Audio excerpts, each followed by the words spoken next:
You wake to the sound of weeping echoing through marble corridors. But the tears aren't for the dead pharaoh lying in his golden sarcophagus. They're for the living heir who can barely walk, whose jaw hangs so misshapen that servants must feed him like a child, whose body trembles with seizures that the court physicians blame on divine possession. The year is 1323 BC, and you're standing in the shadowed halls of Thebes, watching 18-year-old Tutankhamun struggle to lift his ceremonial crook and flail. His sister wife Ankhesenamun steadies his arm, her own face bearing the telltale signs of their shared bloodline. The elongated skull, the protruding teeth, the hollow eyes that speak of generations of royal marriages between brother and sister, father and daughter, uncle and niece. The air is thick with frankincense and fear. Court officials exchange glances they pray the gods don't notice. Everyone knows what no one dares whisper. The divine blood of the pharaohs has become poison in their veins. Before diving into these forgotten stories of survival and suffering, if you enjoy learning about the hidden truths of history, consider hitting that like button and subscribing to Historical Mysteries for more content like this. And please comment below to let me know where you're listening from. I find it incredible that we're exploring these ancient stories together from different parts of the world. Connected across time and space by our shared curiosity about the past, share your commitment with the phrase, "I practice inner strength," in the comments, and let's embark on this mysterious historical journey to reconnect with our own truth. Ready? Let's begin. The ancient Egyptians believed their pharaohs were living gods, blessed with divine blood that separated them from mere mortals.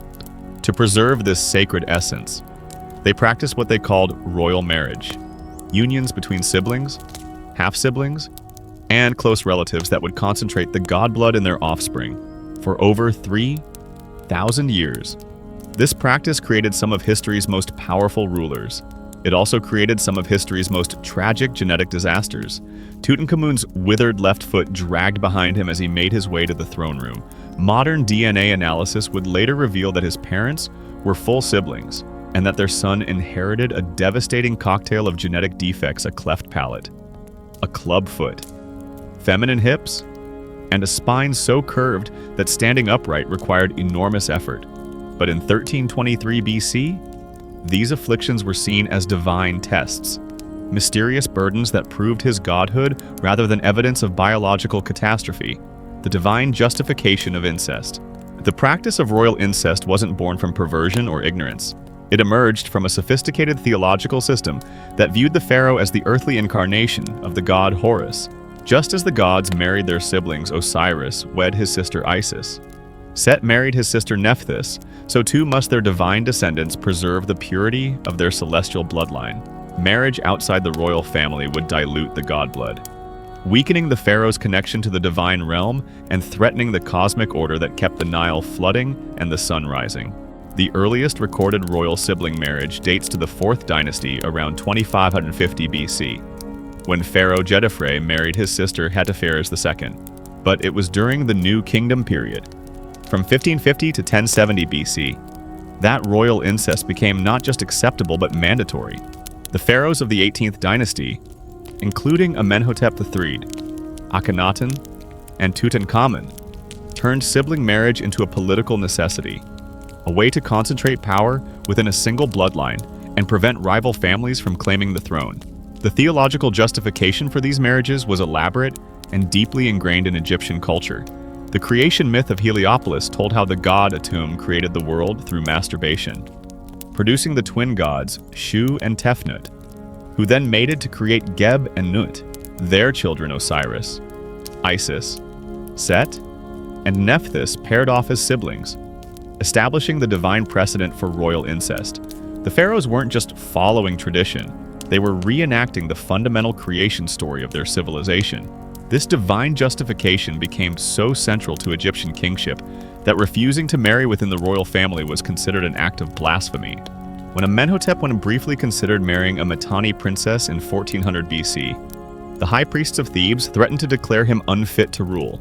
The pharaoh's divine status depended entirely on the purity of his bloodline, and any contamination from foreign blood would sever his connection to the gods. Genetic catastrophe in the 18th dynasty. The practical consequences of this theological system were immediate and devastating. Amenhotep III, who ruled from 1391 to 1353 BC, married his sister Sitamun and produced a son, Akhenaten, whose physical deformities were so severe that court artists had to develop an entirely new artistic style to depict him, the traditional Egyptian art form, with its idealized human figures and perfect proportions. Couldn't accommodate a pharaoh whose body was so visibly damaged by genetic disorders.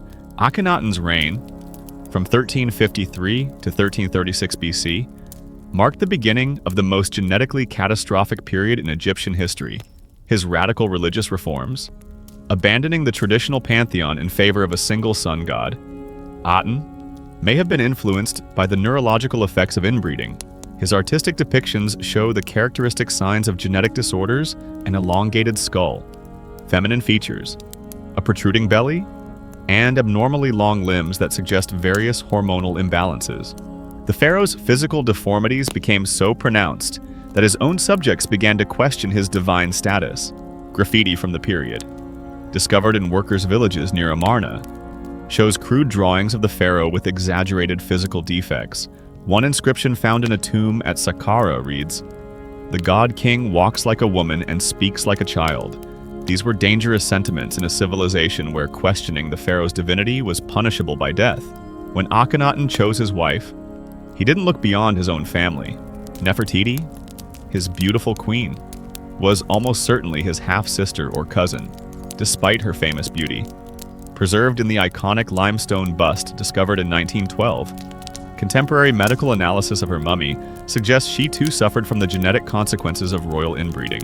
Her skull shows signs of cranial deformation, and her dental remains indicate severe malocclusion, a misalignment of teeth common in inbred populations. Together, Akhenaten and Nefertiti produced 6 daughters and at least 1 son, Tutankhamun, whose genetic inheritance would make him one of history's most physically compromised rulers. The boy, who would become pharaoh at age 9, was born with a combination of disorders that should have been impossible to survive in the ancient world. His very existence was a testament to the sophisticated medical knowledge of Egyptian physicians who somehow kept him alive despite his overwhelming genetic disadvantages. The court physicians of the 18th dynasty developed elaborate treatments for the genetic disorders that plagued each generation of pharaohs. Papyrus scrolls from the period described complex surgical procedures, including attempts to correct cleft palates and club feet. The Edwin Smith Papyrus, dating to around 1600 BC, contains detailed descriptions of neurological disorders that match the symptoms of several inbred pharaohs. These medical texts reveal that Egyptian physicians understood the connection between royal marriages and genetic disorders, even if they couldn't explain it in modern terms. One papyrus from the reign of Amenhotep III describes the curse of the god blood, noting that royal children often suffered from similar physical afflictions. The physicians developed a sophisticated classification system for these disorders, recognizing patterns that wouldn't be understood scientifically until the development of modern genetics. The mummy of Tutankhamun, discovered by Howard Carter in 1922, tells a story of suffering that court artists carefully concealed. His skull shows signs of hydrocephalus, a condition where fluid accumulates in the brain, causing severe headaches and cognitive impairment. His chest cavity is partially collapsed, suggesting severe scoliosis that would have made breathing difficult and painful.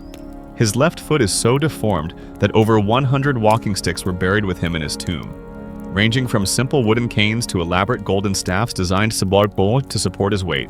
Chemical analysis of his mummy revealed that he had been embalmed with unusual haste and that his body had been badly damaged, possibly burned before mummification. This suggests that his death was sudden and unexpected. Despite his chronic health problems, the embalmer's rush to preserve his body may have been motivated by fears that his genetic disorders would continue to manifest even after death. The young pharaoh's death at age 18 remains mysterious, but modern forensic analysis has revealed disturbing details about his final days. CT scans of his skull show a blow to the back of his head that may have been fatal. His ribs are broken in a pattern consistent with a chariot accident or a fall from a great height. Chemical analysis of his organs reveals high levels of antimony, a poison that was commonly used in ancient Egypt for both medicinal and murderous purposes. The evidence suggests that Tutankhamun may have been murdered, perhaps by courtiers who grew tired of being ruled by a physically weak king. His genetic vulnerabilities made him an easy target for those who wanted him dead. The boy king who had survived against all biological odds finally succumbed to the political consequences of his genetic heritage, the Ptolemaic obsession with purity.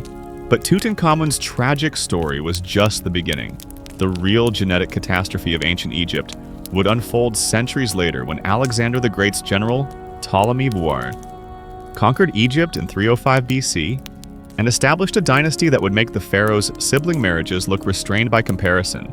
The Ptolemies, who ruled Egypt from 305 to 30 BC, elevated royal incest to an art form. Over the course of nearly 3 centuries, they produced 15 generations of rulers who married their sisters, brothers, daughters, and nieces with such consistency that their family tree looks more like a genetic spiral than a branching genealogy.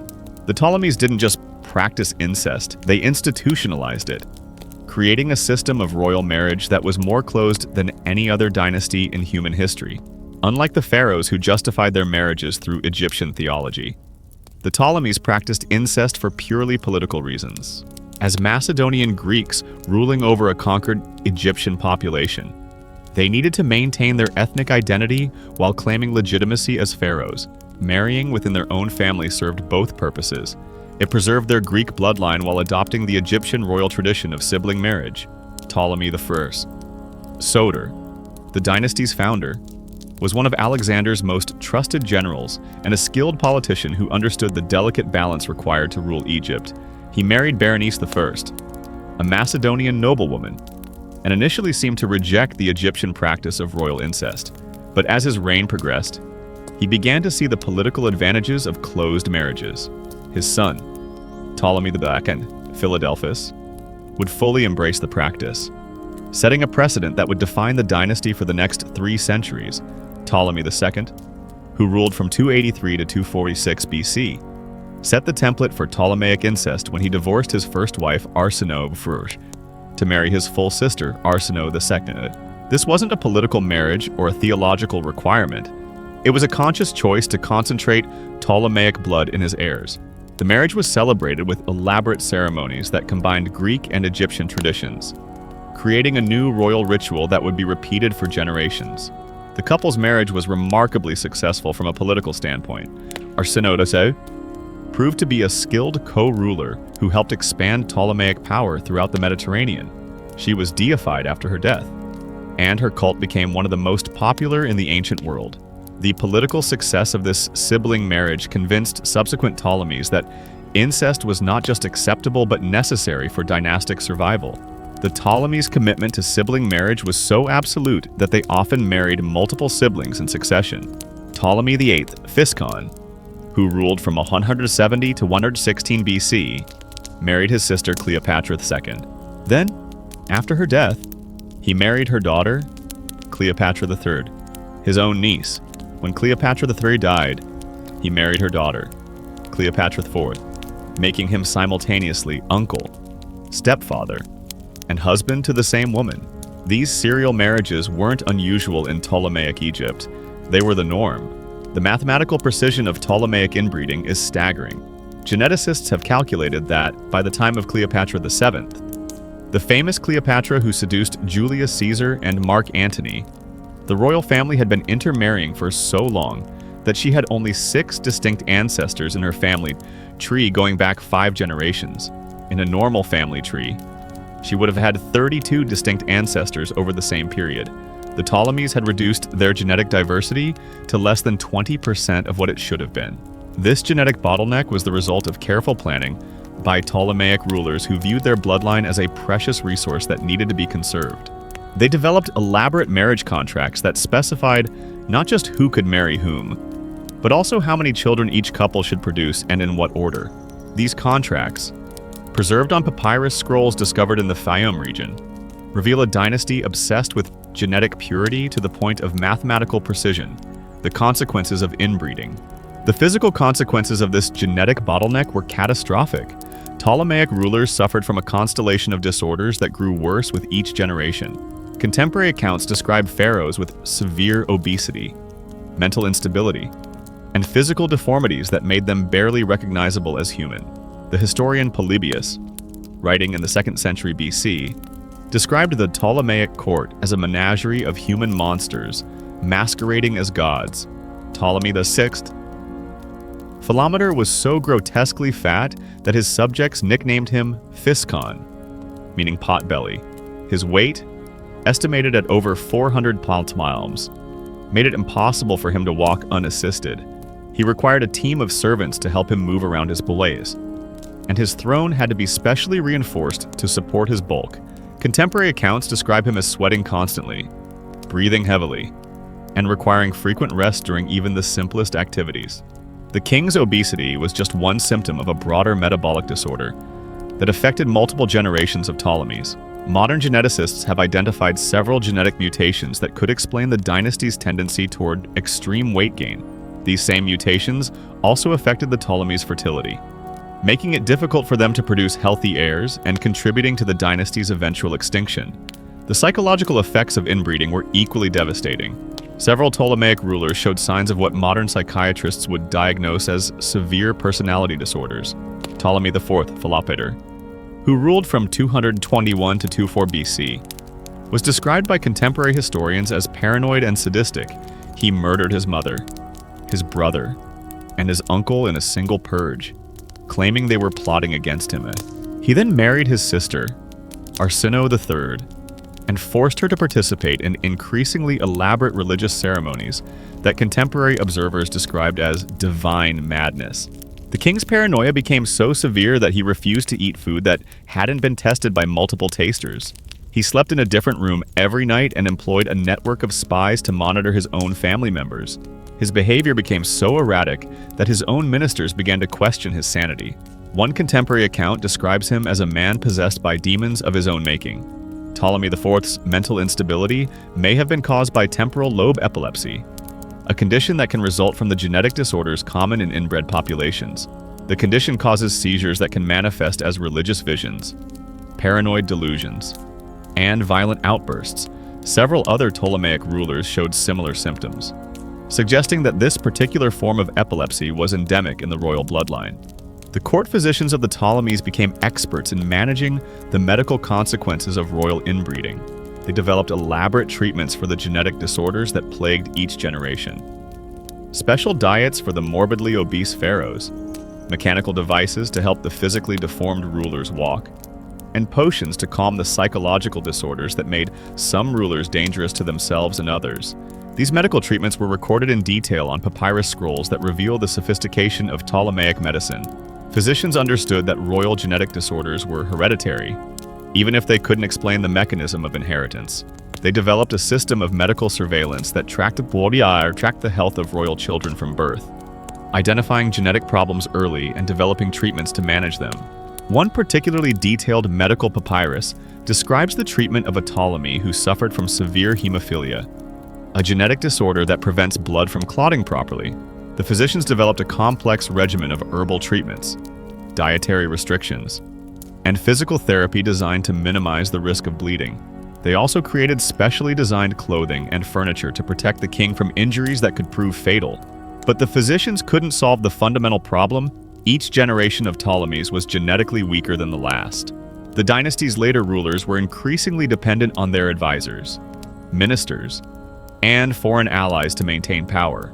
The royal bloodline that had once conquered Egypt was slowly destroying itself from within, creating a power vacuum that would ultimately be filled by Rome. The political consequences of Ptolemaic genetic decline were profound. As the pharaohs became physically and mentally weaker, real power shifted to court officials, military commanders, and foreign advisors. The traditional Egyptian system of divine kingship, which had maintained stability for over 3 millennia, began to collapse under the weight of genetic catastrophe. Cleopatra VII, the end of an era. The most famous victim of Ptolemaic inbreeding was also its most successful survivor. Cleopatra VII, who became pharaoh in 51 BC, was the product of 11 generations of sibling marriage. Her parents were full siblings. Her grandparents were full siblings. And her great-grandparents were full siblings. By any biological measure, she should have been a genetic disaster. Instead, she became one of history's most formidable rulers. Cleopatra spoke 9 languages, was educated in mathematics and philosophy, and commanded the loyalty of one of the ancient world's most powerful armies. She negotiated treaties with Rome, managed Egypt's complex economy, and maintained the loyalty of her subjects despite the political chaos that surrounded her reign. But even Cleopatra couldn't escape the genetic burden of her ancestry. Historical accounts describe her as having an enlarged head, protruding teeth, and a masculine voice, all characteristic signs of inbreeding. Her intelligence and charisma masked physical deformities that would have been obvious to anyone who met her in person. Contemporary Roman sources describe her as physically repulsive but intellectually captivating. The queen's famous beauty, celebrated in countless works of art and literature, was likely more propaganda than reality. The iconic image of Cleopatra as a stunning temptress was created by Roman poets and artists who wanted to explain how she had seduced their greatest leaders. The historical Cleopatra was probably a physically unattractive woman whose political skills and intellectual abilities made her irresistible to powerful men. Her relationships with Julius Caesar and Mark Antony were political alliances disguised as romantic affairs. Caesar needed Egyptian grain and gold to fund his military campaigns, while Cleopatra needed Roman protection to maintain her throne. Their affair produced a son, Caesarion, who inherited his mother's intelligence but also her genetic disadvantages. The boy grew up to be physically weak and mentally unstable, making him unsuitable to rule either Egypt or Rome. Mark Antony's relationship with Cleopatra was similarly pragmatic. The Roman general needed Egyptian resources to fund his war against Octavian, while Cleopatra needed Roman military support to maintain her power. Their alliance produced 3 children, all of whom showed signs of genetic disorders that would have made them unsuitable rulers. The end of the Ptolemaic dynasty came not from genetic collapse but from military defeat. In 31 BC, Octavian's forces defeated Cleopatra and Mark Antony at the Battle of Actium. The battle was decided not by superior tactics or strategy, but by the defection of Cleopatra's fleet, whose commanders had grown tired of supporting a genetically compromised dynasty. Rather than face capture and the humiliation of being paraded through Rome as a trophy, Cleopatra chose suicide. She died on 10 August 30th BC at the age of 39, ending a dynasty that had ruled Egypt for nearly 3 centuries. Her death marked the end of the last great experiment in royal incest, bringing to a close a genetic disaster that had spanned over a millennium, legacy of inbreeding. The aftermath of Cleopatra's death revealed the full extent of the Ptolemaic genetic catastrophe. Octavian's forces discovered that the royal treasury was nearly empty. Despite Egypt's vast wealth, the pharaoh's genetic disorders had made them incapable of effective governance, and their kingdom had slowly collapsed under the weight of mismanagement and neglect. The royal palaces were filled with evidence of the dynasty's decline. Rooms that had once hosted elaborate ceremonies were converted into medical facilities for treating royal genetic disorders. The famous Library of Alexandria, once the greatest center of learning in the ancient world, had been allowed to decay as successive pharaohs became too mentally unstable to appreciate its value. With Cleopatra's death, the last great experiment in royal incest came to an end. The Ptolemies had proven that a genetically closed royal family could maintain power for centuries, but only at an enormous biological cost. Each generation had paid a higher price for the privilege of pure blood until finally the dynasty's greatest ruler chose death rather than witness the extinction of her line. The genetic consequences of royal incest weren't unique to Egypt.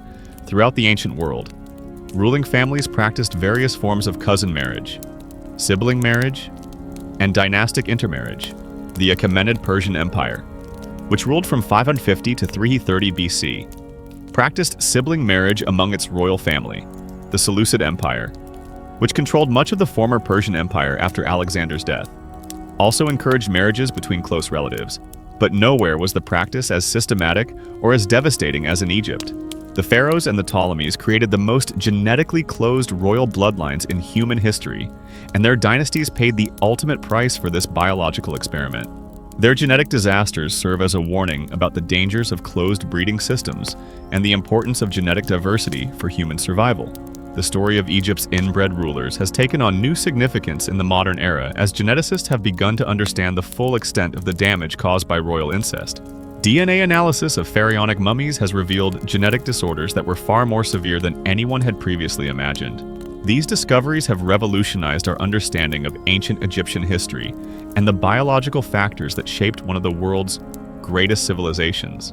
The legacy of royal incest extended far beyond the deaths of individual pharaohs. The genetic catastrophe that destroyed Egypt's ruling dynasties created ripple effects that would reshape the ancient world and influence the course of human civilization for millennia to come.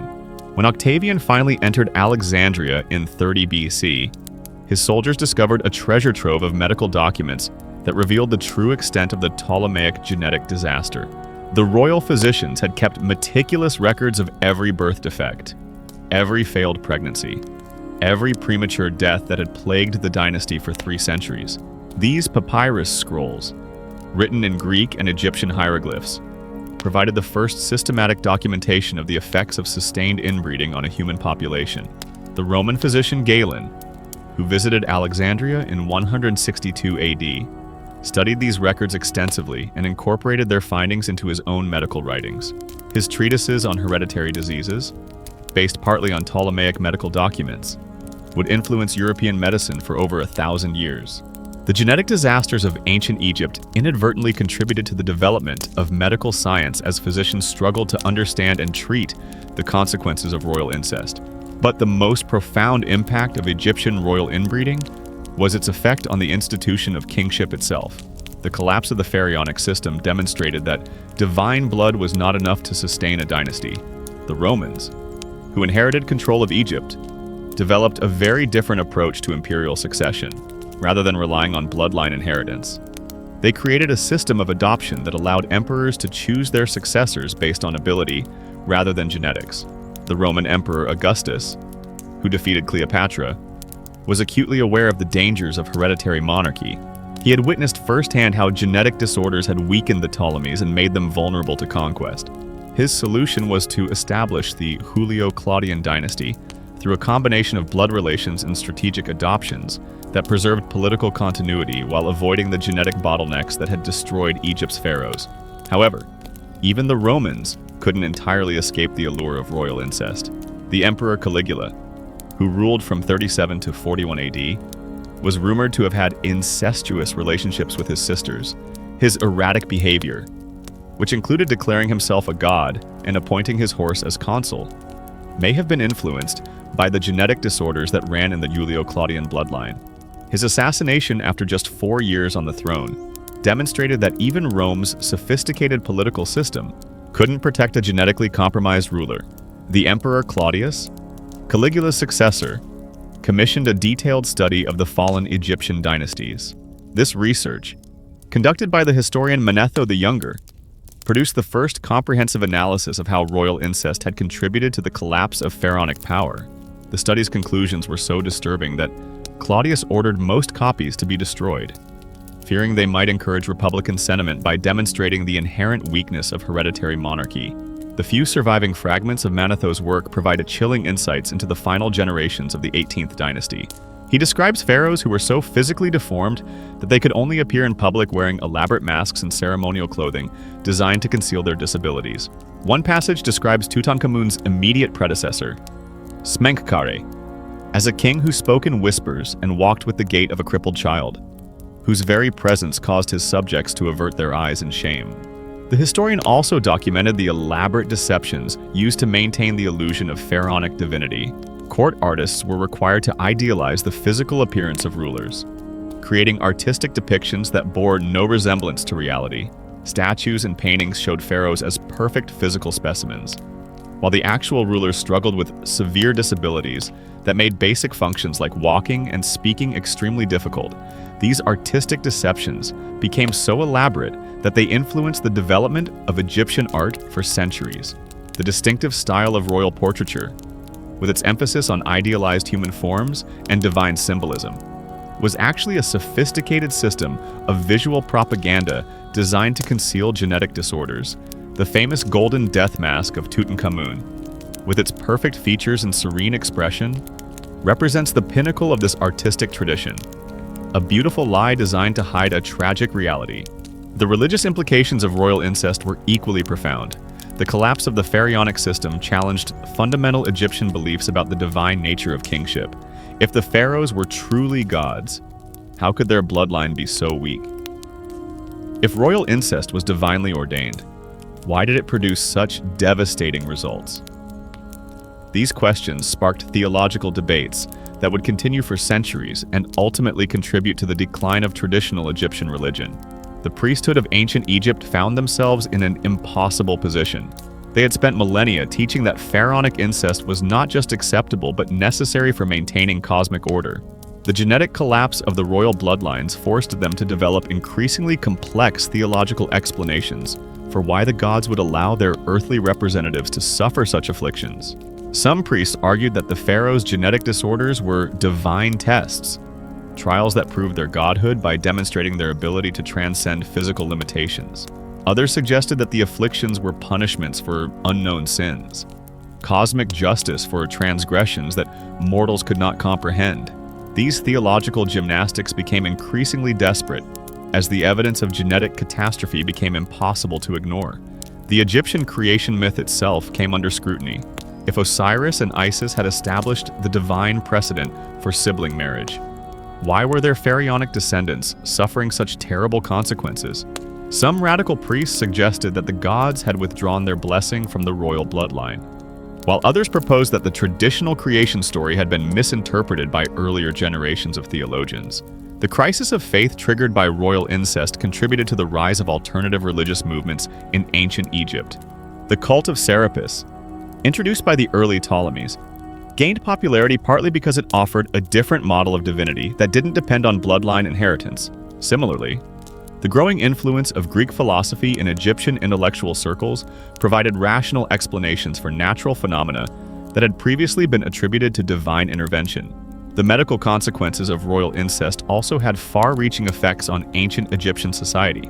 The elaborate medical treatments developed for genetically compromised pharaohs led to significant advances in surgical techniques, pharmacology, and anatomical knowledge. Egyptian physicians. We've journeyed through millennia of history, witnessed the rise and fall of dynasties, and uncovered the hidden truths behind the divine facade. The story of royal incest in ancient Egypt is a powerful reminder of how deeply intertwined our biology, beliefs, and political systems truly are. Don't miss out on more captivating tales from the past. Hit that subscribe button and join our community of history enthusiasts.